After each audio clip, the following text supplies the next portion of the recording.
Guys, kalau korang nak tahu mesin spinning Shimano model-model yang terbaik yang second hand ada kat kedai kita orang guys, hari ni aku nak update dekat korang. Ini sahaja yang kita ada buat masa sekarang. Spinning Shimano guys, Shimano yang model yang okey-okey semua, yang terbaik, Stella, Twin Power. Right, jadi sebelum aku start tunjuk barang-barang dekat korang, kita boleh post satu Malaysia. Kalau korang nak datang kedai, alamat kedai kita dekat atas, di Orchid Taker Klang. Macam aku cakap kita boleh post satu Malaysia. Selama korang duduk Malaysia, kita boleh post je, tak ada masalah.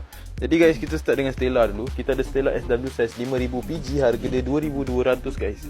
Mesin ni kita dah test dah condition dia, drag dia, bearing, kayuhan dia memang smooth, lagi sedap lah. Macam korang beli baru, cumanya second ni kadang-kadang diorang baru pakai sekali, baru pakai dua kali. Jadi ada calar-calar sikit je, tak nampak pun. Ni kalau korang beli nampak macam baru ni. Ni Stella SW 5000 PG. Untuk buat main bottom sesuai. Slow jig okey. Harga dia 2200. Ni korang jangan risau, harga dia boleh diskaun lagi. Dapat sekali dengan kotak. Itu yang first. Second, kita ada Stella. Ini Stella FK size 2500, harga dia RM2100. Macam aku cakap, condition ni yang kita orang jual ni memang semuanya baik-baik punya guys. Tak ada yang barai. Malam saya tanya. Ni size 2500, buat main kolam memang sedap. Harga 2100, boleh diskaun, dapat set kotak komplit. Lepas tu kita ada Twin Power. Ini Twin Power HD size C3000 HG tahun 2021. Memang cantik guys. Korang nak lagi senang, yang selalu datang kedai, nak datang sekarang. Korang rasa sendiri mesinnya, kayu sendiri lah sebelum korang beli.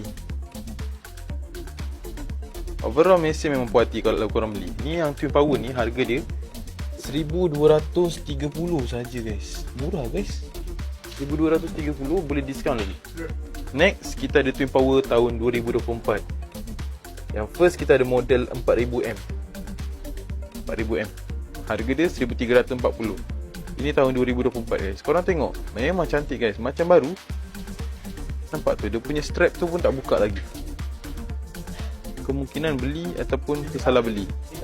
Harga dia 1340. Sebelah dia ada juga. Dia ni 4000 XG, tapi yang ni tak ada kotak.